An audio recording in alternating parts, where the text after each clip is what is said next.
Welcome to the Agile Wire, where professional Scrum trainers Jeff Boobles and Jeff Molesky discuss Agile topics. Now, here are your hosts, Jeff Boobles and Jeff Molesky. And we are recording. All right, Mr. Boobles, kick us off, man. All right, we got Joe Justice back on the podcast with us. So Joe doesn't need really any introduction, but I'll give him one anyway. So Joe, he is the founder and creator of Team WikiSpeed, created a car that set 4 world records, land speed records, 100 miles to the gallon, all these crazy things. Worked with Bill Gates, Tesla, Elon Musk companies, Amazon, all kinds of cool stuff. Joe also believes in Scrum and has a book called Scrum Master. That's pretty amazing that we're going to talk about today. And so Joe, welcome to the podcast. Thanks for joining us. It's my honor and privilege to be here. And for the strongest reason is that the last time we had an event together, you played the final countdown with a remix of video clips and images you'd grabbed from all over the internet that had me in them. And it looked like I was part of the band Europe, rocking that. There were strobe lights and everything. So I owe you like a life debt. It's like a life bond now. Like we're linked. The Agile Wire and me are a set. Yeah, it was amazing, and we did that at a conference, Mad City Agility Conference. It was a way we kind of kicked things off. So we'll have to put something in the beginning of this episode to really fire it up, maybe. So Joe, let's dive into the conversation. Ago, but you did some edits and stuff like that now, and you're putting it in different languages and stuff. How's that going? How has that been? Just the interpretation from different languages and making sure it's really has your intent. The book's what's that like? The book's in 8 languages now, and then there's previews of the first 50 pages in I think 4 more languages. They're all on LeanPub, and any of the books that are in full version are on Amazon. The translation process is awesome at making the original copy better, because each time the editors and the translators get together, and I get to be part of it, and they say, what's your goal for who would read this and how? And I say, I wish a middle school kid in whatever this target language is would have fun reading this and understand it. So if there's stories you can link it to that make sense in this language, in this culture package, that make it easier to understand this concept, change it, make it yours. And the translators and editors get listed many times in books. Editors' names aren't even ever written. You don't know who edited it, despite how much effect they have on the book. They're hidden. So the editors and translators are all on the cover and the inside cover of each of the copies I do because they've had such an impact. Well, when that happens, they translate it back to English too for me to try to understand what's going on, see if I still put my stamp on it too. Is it still the point I wanted to make?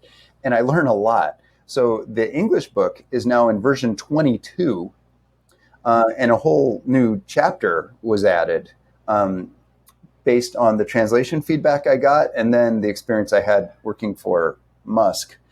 The biggest change is I wrote this book, Scrum Master, and then I worked for Elon. And it went way beyond what I thought I knew was Agile. And so I've added this chapter 21 that basically says, okay, everything you just read was pretty good, but here's a summary of what's way better. So you can kind of just read this chapter. So it's been updated with what goes way, way, way beyond what most of us think Scrum might be. But anyway, the book has been a phenomenal journey. Getting to know the translation teams and the editing teams has been a practice in distributed project management that's incredibly fun. And the output is something I'm really proud of. I'll throw in a feature request for you, put it on Audible and have your voice do it, because I think it would be amazing if you did that. Take it. Challenge accepted. Challenge accepted. That's my issue. And part of it is just laziness. So I have it up on my other screen over here, Joe. So no insult, I haven't quite read it yet. But the reason I haven't read it yet is because it's not on Audible. That's just a game changer for me. So I spend an hour on the treadmill every morning, or I'm lifting weights or something. That's my daily zen, is to go into the gym every morning. And when I'm in the gym, I'm either watching the news or I'm listening to an audiobook. Now, Jeff Boobles has this little hack where he gets his Kindle to read to him or something like that. but I just can't stand the robot voice when it's coming through. So I will +1 Booble's request there to get it onto Audible, because that's gonna to hook me as a reader. On youtube.com/JoeJustice0, someone got Joe Justice before me, Joe Justice 0.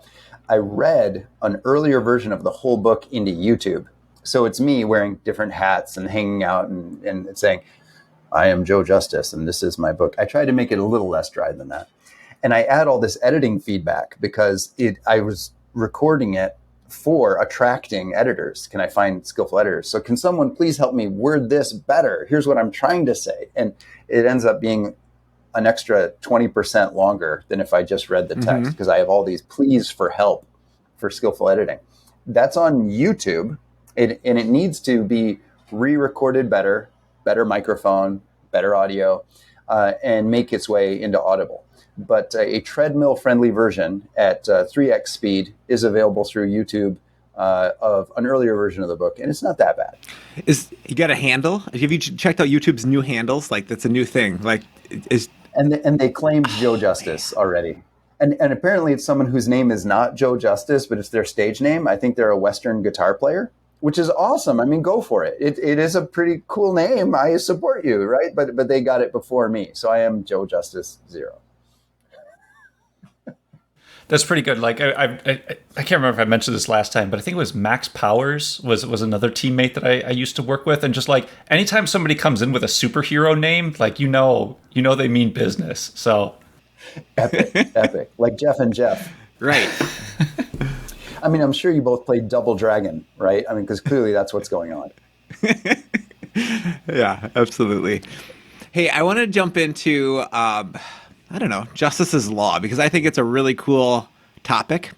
And I think it's one of the things that can lead us down. Like, one of the biggest problems I see in organizations is product definition. They establish a product around something that's not a product at all. It's an organizational structure. They follow Conway's Law. They say, we have this department, let's create some applications around it or something that goes inside of that.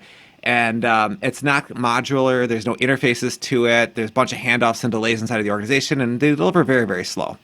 And so maybe we can dive into Justice's Law and like how that like totally turns the situation around. What do you think?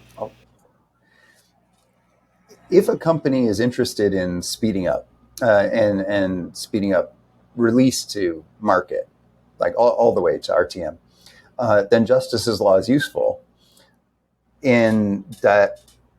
Well, then also you need to have interest in restructuring the company. So that those are two big ifs already. Not every company is interested in speeding up RTM, and not every company is interested to take on a restructuring activity. But if they were, Justice's Law is a very powerful tool for them. Exactly as you said, Jeff. It takes what is the thing you want to get to market? Is that a team? And then it applies what I learned from Bill Gates. How many parallel executable work streams are there in that product, in that thing you want to get to market? Each of those should be a team. And now you can measure that two ways. One is I have 100 teams, so let's keep trying to re-architect this thing until we have 100 independent parallel executing work streams, because that's maximum release. Now that takes very skillful architecting, so they're not dependent, so they're not waiting on each other, but it can be done. So that's one way to execute Justice's Law. The other way is you say, this thing neatly splits into 100 parallel executable work streams.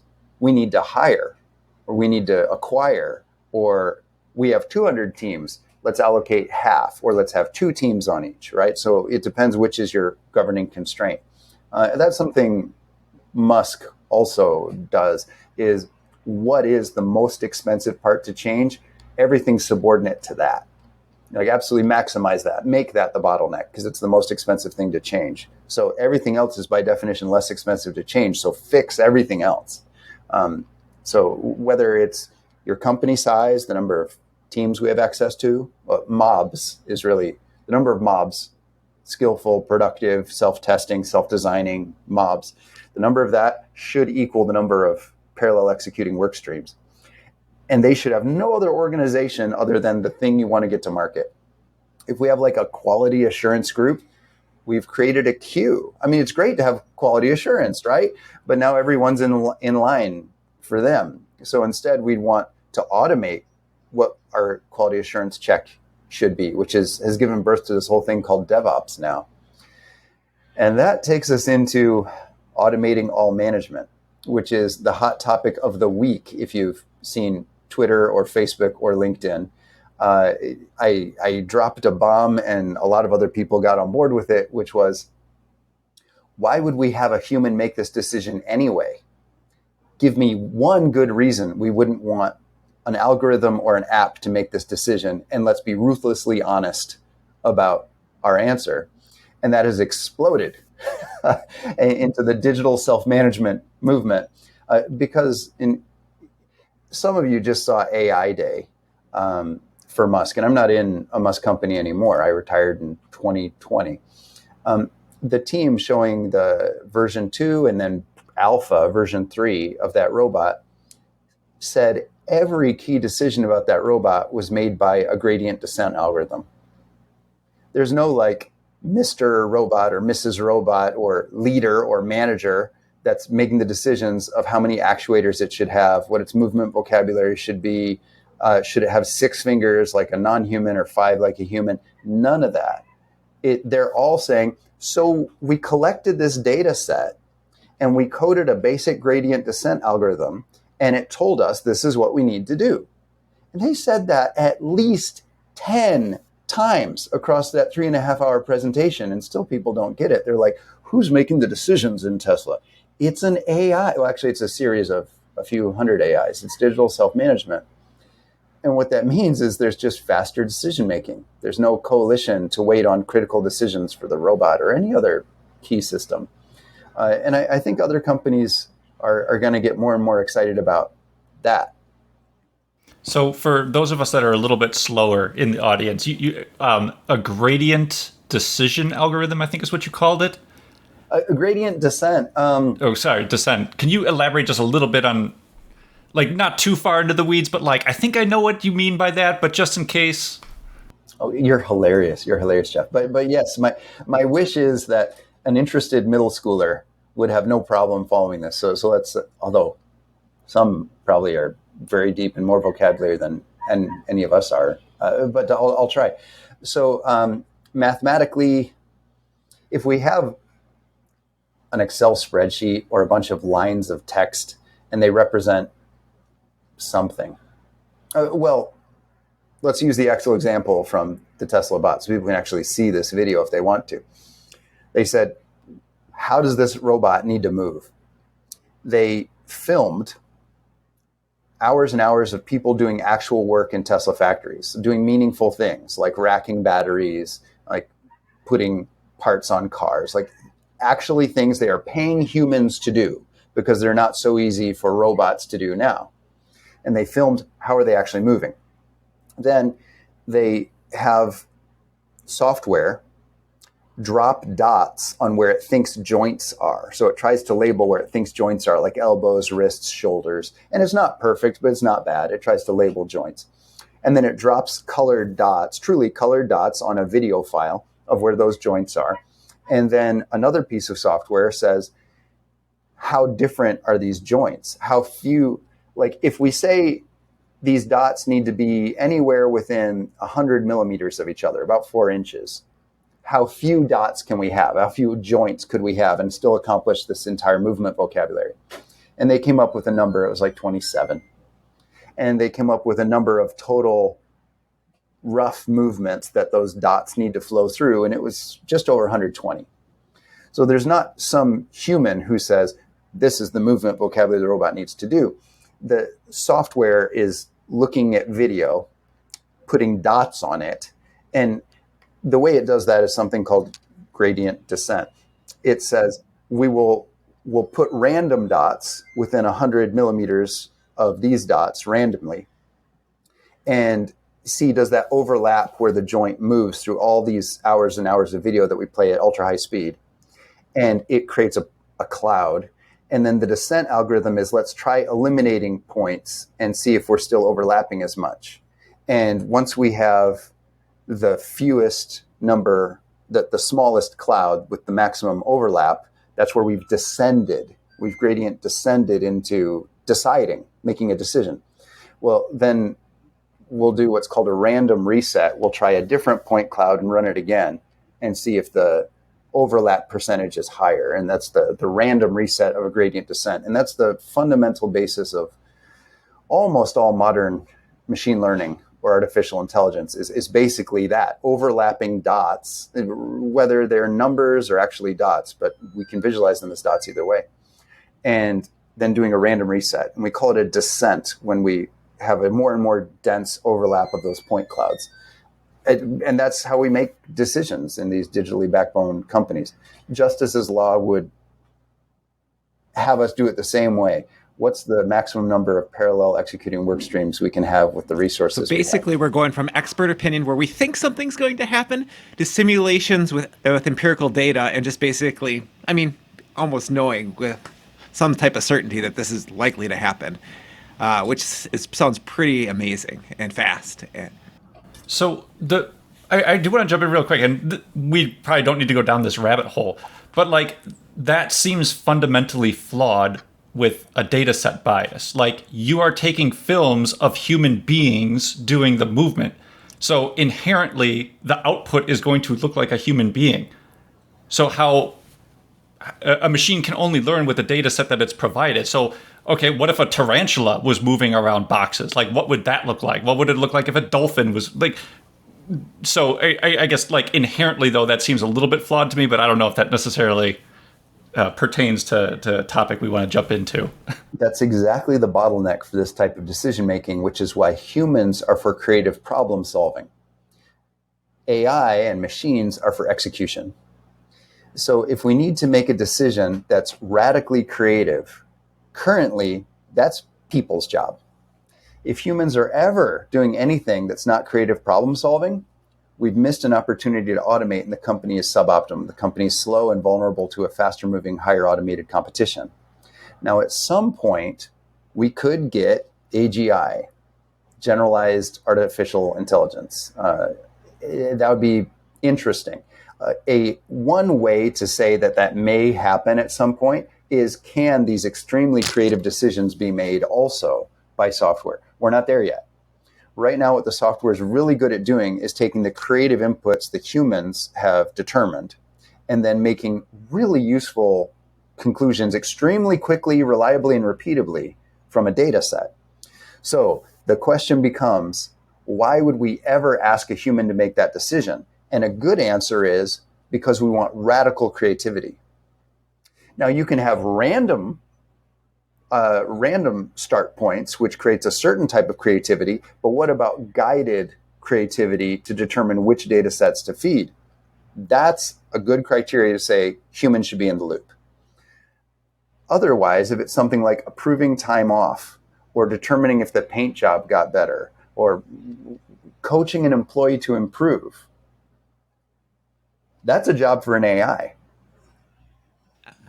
I guess I'm just thinking about this a little meta level, thinking about like why do it this way? Why humans?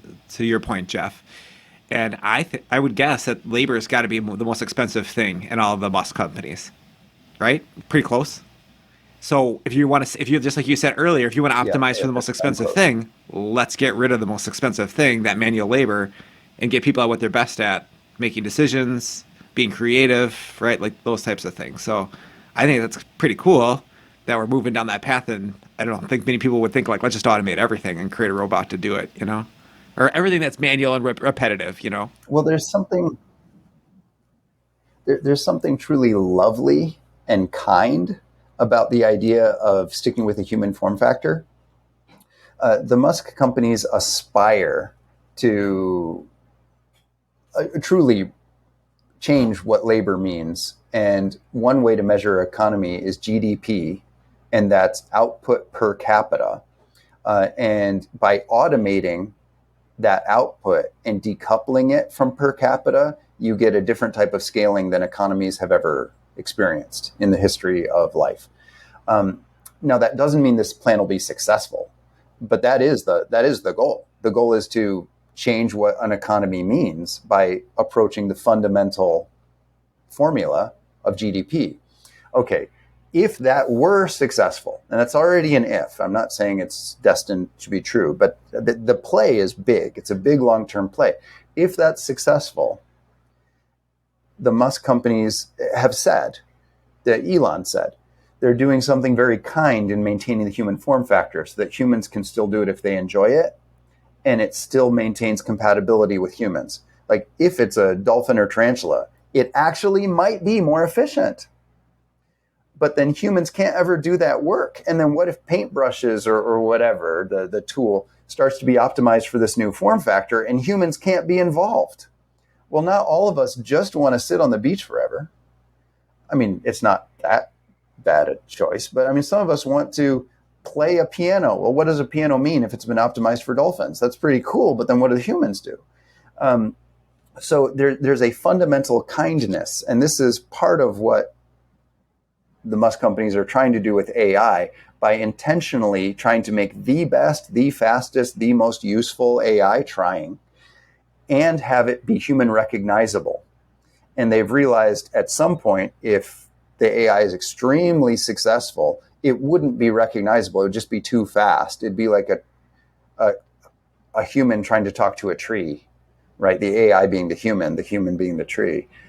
If it's successful, again, a big if, but if it's successful, how would they maintain compatibility? And that started a whole new company, Neuralink, which its one intention is extreme high bandwidth direct communication to a human from something digital for that reason. Again, it's like avoiding the tarantula, which might actually be the better solution. So it's how do you make the humanoid one get there first so it can be the precedent, even if it's not as great, to lovingly and kindly maintain legacy compatibility with us, to be a human-centered future. Oh, it's so funny the way you phrase that. Like, and I know you weren't being mean when it, but like we are legacy. At some point in time, the human being is going to become legacy, and even that is just kind of interesting to think about. But well, if not, that's a pretty sad version of advancement, right? So right. I hope we can enjoy the ride and still be able to see what the ride is. You know, we're not just in Matrix-like vats watching TV from a bygone era. I hope we're part of that future. But by definition, I hope capability moves way past what we have now, or it's a pretty sad theory of what a brighter future is. Sure. So, Jeff, if you don't mind, I wanted to ask, the last time we talked, Joe, I don't know exactly where you were at, but now you're in Honolulu. And so I was curious, like, what brought you over there? Oh, sure. I mean, like most big decisions in life, there's a lot of reasons. A huge one is I grew up in the Midwest. I grew up in Indiana in a small town. And it was a dream, like a fantastical dream, like go to Mars, which is a dream I have now. But when I was a kid, it's too far out there, was go to Hawaii, right? There was this huge dream since childhood. So in one way, it's simply trying to make good on the lifestyle I promised myself as a little kid, if I ever could. So in one way, it's that, keeping promises to childhood self. Then another reason is Toyota went really serious about going agile. They created an advanced research lab called TRIAD in Tokyo as an entirely separate company with its own policy. And they brought me in to train everybody, including the next CEO of Toyota. Daisuke Toyota was my direct student for agility. There's plenty of things Daisuke could have taught me and everyone else, but for agility, I was the person. And then they created a holding company called Woven Planet just to buffer this agile company from current Toyota, with the idea being when Daisuke becomes CEO to bring someone experienced with agile leadership into helming that company proper. Well, that took me all the way through Toyota's supply chain and then related into Fujitsu, into Sony, etc. So I had all this work on Asia time zone, not even just Japan, also the Australian Special Forces and a bunch of China company, especially China automotive, battery, and medtech. So I had all this Asia-centered time zone work, and COVID happened, and I couldn't travel very easily. In some cases, not at all. And the time zone was really rough. So I also did a time zone map and said where that my passport will take me right now during COVID, can I continue to serve that huge part of my client base without ignoring the rest of my client base. And it looks like if you're comfortable working anytime the sun is up, or basically from 7 a.m. to 10 p.m. or something, if that's okay with you, or even a little longer, maybe 6 a.m. to midnight, maybe, if you really wanted to, if you loved your work, if your work was vital to you and it was refreshing to you, you can do 2/3 of the world from anywhere, right? So where do you position so that 1/3 is not your current target market? Maybe it's mostly open ocean. I mean, there's someone everywhere, right? But it's mostly open ocean or something. And it turns out Hawaii is a wonderful spot to cover most of where I currently had opportunity. So time zone worked really well. Then last, and actually maybe most important, some of you know I made this car company called WikiSpeed back in 2006. That was a result of driving a road on Maui called the Road to Hana. Hana's this tiny little town, and the Road to Hana is this beautiful cliffside, windy road that goes past these black beaches and white beaches and different kinds of sand and rock beaches. And it hit me at a gut level that I had not experienced. It changed my life. It changed what I wanted my life to be. I wanted my life to be environmentally friendly. And maybe how that directly comes out of driving the road to Hana isn't immediately obvious to someone who might not have driven that road. But truly, it was I wanted to preserve this gorgeous experience. And I wanted it to be incredibly scaleful. I wanted everyone in the world to have the opportunity to experience these beautiful things if they wanted to. And then my own personal broken switch. I love cars. I love racing. I mean, in a way, I'm just a little kid playing with trucks in a sandbox, right? I mean, like most of us, we didn't really grow up. How to reconcile those things. And I created an environmentally friendly, affordable race car company that was crowdsourced with open source 3-dimensional design, like open source CAD, the way Wikipedia open sources article editing, as bizarre as that was. And it worked. We set 4 world records, and WikiSpeed is right now shopping for a new team garage next to the Nürburgring in Germany. The team WikiSpeed in Germany is still very active, and in Canada and other areas. Well, this experience in Hawaii changed the trajectory of my life from there on out. And everything got better once I embraced that trajectory. Like my relationships got better. I had more focus in what I wanted to be, and that attracted people that liked focus and velocity and momentum. I made more money. Whatever your measure is, things got better. I had more fun, I think. And I don't think that's the last life-changing or life-directing experience I'm going to have on these islands. It's, at least for me, really useful. And I found it surprisingly affordable. A reason I thought I couldn't work here is, one, how would I work? Well, now I mostly work online, so maybe I can. And then 2, how could I afford it? The condo I got here was 1/3 of the price of the place I'd been living in Seattle. Seattle's a very high-priced market too. But I decided I could live in Seattle, but I decided I couldn't live in Hawaii. Well, I actually ran the numbers. It was 30% the cost of that market, right? So all these factors hit together. And so I'm currently talking to you with Starlink as my backup from a little office condo 7 minutes from the beach. Sounds like life is good, man. Good for you. It could be worse. Come on over. Let's have an Agile board meeting. So I certainly don't want to get you in trouble, but what lots of interesting stuff that you said in there. The whole Toyota base, to me, what I heard was skunkworks, right? Like setting up a little org within an org, sheltered from the bureaucracy of how a typical organization would do. I forget where that story came from. The original skunkworks. I think it was like an Air Force or something like that. Where they were designing the B-52 or some sort of spy plane. Anyway, super interesting story. Is there any takeaways from that experience? And you don't have to be specific with it, but is there any takeaways from that experience that you could share, or any learnings that you had from it? Yes. The skunkworks analogy and the rapid innovation for peacetime or not is powerful. And we could build up to this from a historian's perspective, which I find incredibly interesting.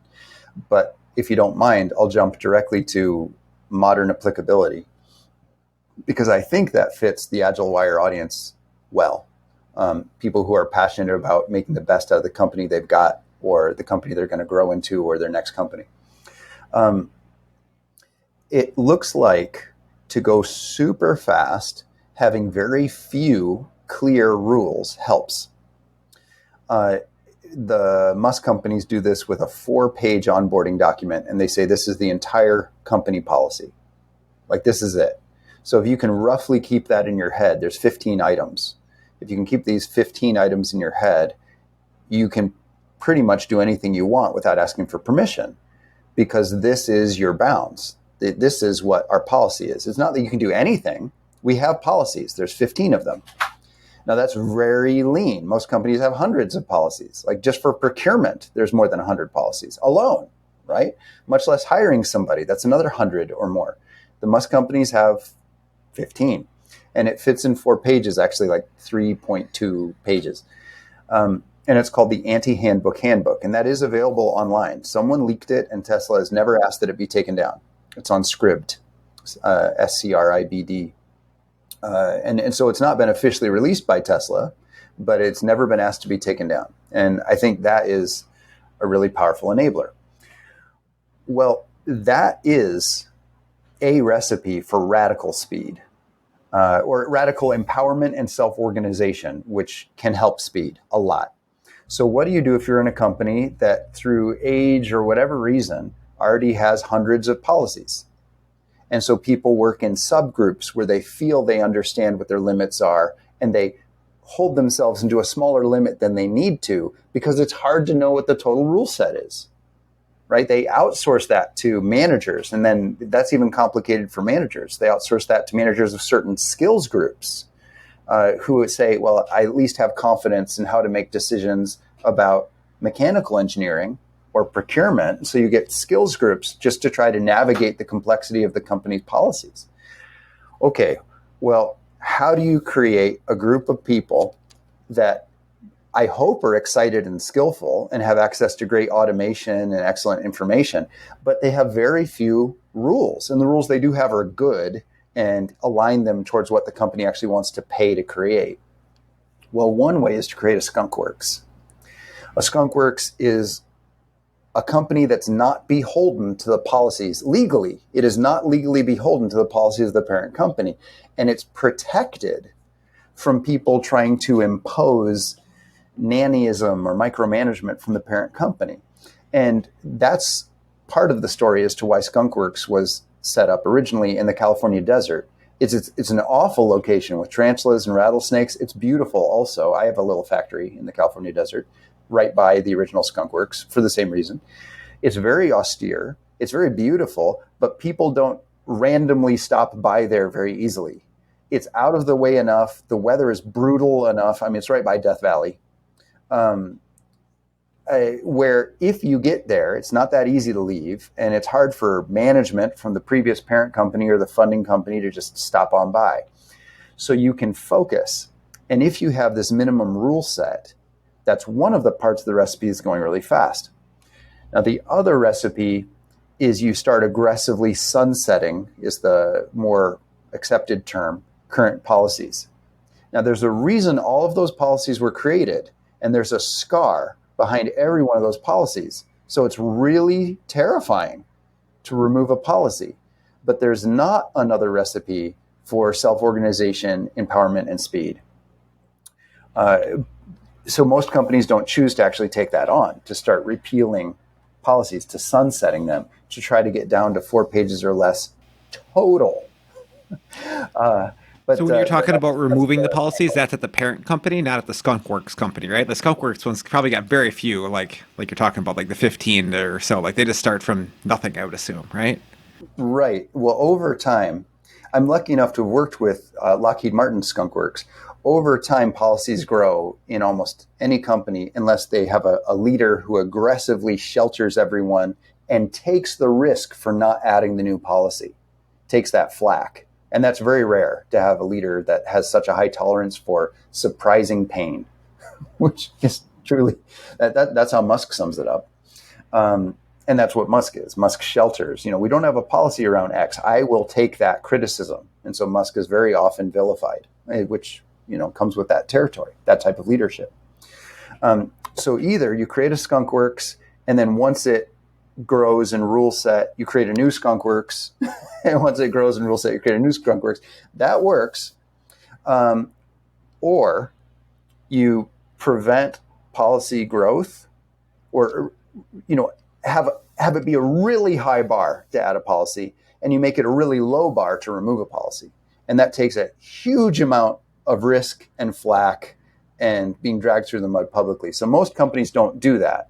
Instead, what most companies do is a skunkworks, and then another skunkworks, and then another skunkworks. They'll give them names like tiger teams and innovation engines and maker spaces. And, as soon as it has a big success, it gets attention. And when it gets attention, policies grow, unless you have someone to take that on. So ideally, the recipe is actually to reduce policies in the parent company, but that takes a type of empowered leader who will handle the flack and truly go to court and take depositions and be on prime media to explain again and again and again why that policy is not in existence. Most people won't do that. Most organizations won't do that. But that is actually the long-term success, the only long-term success path. So other than policy pruning and reduction, and I'm kind of thinking back to our last conversation, you hit on pretty adamantly definition of ready, definition of done, walk up simple. Those were kind of key concepts, I think, that kind of came out of that. And I would assume the spirit of that is still inside of a skunk work. It's still, we're here to get something to done.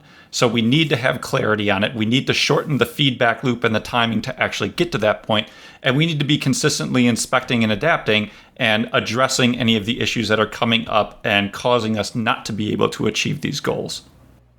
I'll even put a finer point on it. I mean, that's exactly what I think I understand too. And I think a lot of the Agilists that subscribe to this Agile Wire agree and are fundamentally a fan of and find value in definition of ready and definition of done. I'll sharpen it even more. I was hired into Tesla being told I was the best interview they ever had. And I brought an Agile tool set with me that many people called legendary, the world's expert in Agile hardware. Almost the only value I could add to that company was amplifying what they were already doing with definition of ready and definition of done. That's how good the company is, right? And so then what I hope that means is that's how good what most of us Agilists understand DOR and DOD to be. That's how good DOR and DOD is, even in a company that blindingly awesome, and I truly believe it is. All of the Musk companies, DOR and DOD still added value. And part of why is it fits in with with Justice's law. If you have these mobs, these productive work groups, what do they work from and towards? They work from a DOR and they work to a DOD. So that determines what the mob does, and that determines the policies that might or might not apply to that mob, that work group, that work stream. And that tells you what the overall architect of your company is. So if your DORs and DODs match what you want to get to market, you have a high Justice's law score. You have a high organizational efficiency. If they don't, if you have DORs and DODs that are like, this document has been signed off, well, which bring to market is that related to? Well, all of them. That's a bottleneck, right? You can see your bottlenecks just by looking at the DOR and DOD because it makes the handoff points visible. And if those aren't aligned with a work group that tests and designs its own work, that's aligned with something we're trying to bring to market, we see we have an opportunity to make a more efficient company. And that's just theory of constraints and critical chain and waiting theory, queuing theory. Yeah, I think, when you think about the modules, if you wanted to start, someone's like, well, we have those in our company. We have modules. We call them this. And you're like, well, tell me about your modules. And then they start telling you about, and you're like, wait, so you can only deploy this time because you're dependent on this team and that team and that team. And so you really don't have good interfaces. You don't make things backward compatible. Okay. You don't really have that. You have, in theory, you have different backlogs and different products and different modules, whatever term you want to use, but you don't. They're all related. They're all intertwined so tightly that makes you very, very slow and brittle, right? Like it's the opposite of agility. There's a lot of opportunity in a lot of companies to bring our modules towards parallel executable work streams. But I think it doesn't. Let's talk a little bit more about those interfaces. I think that's a big gap. Like when we're talking interfaces from like a car, right? Like you're saying we can take I don't know, like the alternator out here and say we could put a different one in and we're going to just be able to plug it in, but it's got these holes and these gaps and this is how these things connect to the other parts of the engine, right? Like that's what we're talking about? Yes? Absolutely. Absolutely. Okay.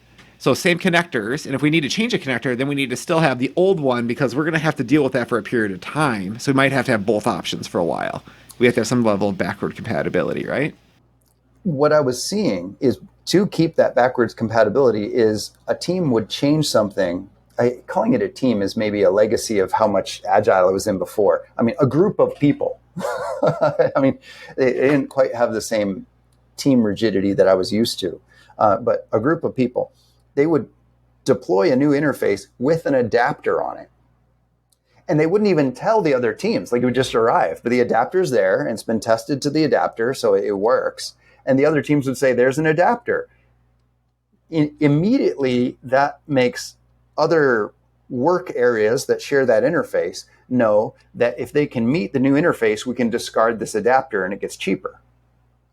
And if someone starts seeing a pile of these adapters somewhere, they know they don't have to keep making them. And its speed of innovation is the only thing that matters. So never wait on telling another team you want to change the interface. Just never even wait. Provide an adapter. And don't even wait to say the adapter isn't needed anymore. When you see the pile up, we know to eliminate it because cost reduction is not the only thing that matters in the long run. Pace of innovation is the only thing that matters in the long run, is the theory of these really fast companies. And that's what makes them so exciting to work in. Currently, when this is recorded, Musk is in the process of maybe sort of kind of buying Twitter. So we'll see when people are listening to this, watching this later, what actually happens. It's in court and who knows. Well, Musk said, we're going to be a hardcore information security, network security, InfoSec company. And it's going to be really grueling, hardcore engineering. And work ethic expectations are going to be incredibly demanding, but less than I demand of myself, is what Musk said. So what happened? Job interest in Twitter went up 250%. Like, people that want to crush it look for companies where they want to crush it, right? Oh, I see. Twitter right now is a honeypot. I go there, I make a lot of money, but my output is very small. I'm mostly in meetings. If Musk takes over this place, he says it's going to be about hardcore engineering. I'm going to get a huge amount done. My output per person, my GDP, is going to go way up. I'm the type of person that likes to crush it. I like to do awesome work fast with high quality. This is where I want to go. Interest booms. So focusing on pace of innovation attracts talent. It actually causes job growth, and it also causes retention. People feel actualized at work. It creates engagement. Yeah, people want to build stuff. People want to be creative, right? People want to be successful and be a part of a successful team. And so I think, if you give people that opportunity, you give them the wide guardrails, you give them all the resources, like for the most part, you're going to attract the people that are going to make that stuff happen. And that's going to become your culture. And when that is your culture, I don't know, it becomes a wave that's hard to slow down because you jump on that wave and it's like you either get going with it or you get left behind. Like there's two choices. That's it, So I don't know. I think it's an amazing thing. There's been a few companies that have been lucky enough to be a part of and teams that have been lucky to be part of that had similar attributes to that. And when you're on it, it's pretty amazing. So I don't know. I hope everybody gets a chance to be on a company or a team like that at some point. I hope a lot more people here start companies. There's a lot of Agilists that I run into that say, I've done fantastic Agile within my sphere of influence, but now I'm up against other parts of the organization that are outside my influence, but I have a queue with them. So it's limited me currently, until I have more allies, more people understand or have a similar wish and goal. I'm in a local maximum. I'm not in a global maximum. Or Agilists that say, I'm writing articles about how to do this. I'm writing training materials. I'm doing coaching to help companies do this. Same issue, though. What I wish many more people with Agile skill would do is found companies. Yes, it's hard work. You might do 3 12-hour days in a week and then have 4 days off. It might be a 36-hour week, but those might be really intense 3 days a week every week. Or maybe you choose to do that 5 days a week and you have a 70-hour work week. That's pretty intense. Not everybody wants that. But as you throttle yourself, what is inspiring and lovely to you and the people you want to spend your time with. But that's where you crush it, because then your sphere of influence is only limited by the open market. And the open market loves fast innovation. The open market loves fast fashion. The open market loves fast problem solving. The open market loves fast defect remediation. The open market loves fast innovation. And that's your bottleneck when it's your own company. It's like your own little country, your own little set of policies. And I wish a lot more Agilists would get really brave and either make companies of one or group with other Agilists or take on the hard work. Whatever company you're in, maybe you don't have to directly compete. That might be against documents you've signed or might be against your ethics. But take what you've learned into another opportunity. I can't even say how many times before I was in a company where they had one part of it that was the innovation engine. And they said, here's what we hope we're going to do in 10 years. And I'd say, why don't you do that today? And they'd say, it'd disrupt our current cash cow.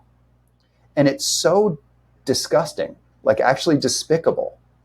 And then when you see a company that always says yes, if there's a better answer, it's immediately yes, and you see them worth 10 times as much money as the next nearest competitor, you say, obviously this is the right answer, and it's exciting, and the best employees in that other company are leaving because we're not going to do the right thing for at least 10 years. They don't even want to be there anymore. They count down the days to retirement, or they just fill their time with meetings because what else are they going to do?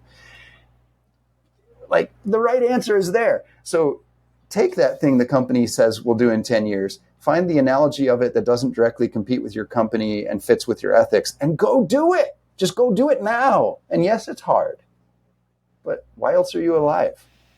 Right. Build stuff, create things, change the world, right? Like, we shall have a positive influence on it. I love it. That's probably the great way to leave our listeners. Like, here's a nudge to go be the change you want to be in the world, right? Like a little Gandhi quote at the end. I love it. Joe, thanks so much for joining us on the podcast. It's always inspiring every time we get to chat with you, so we really appreciate it.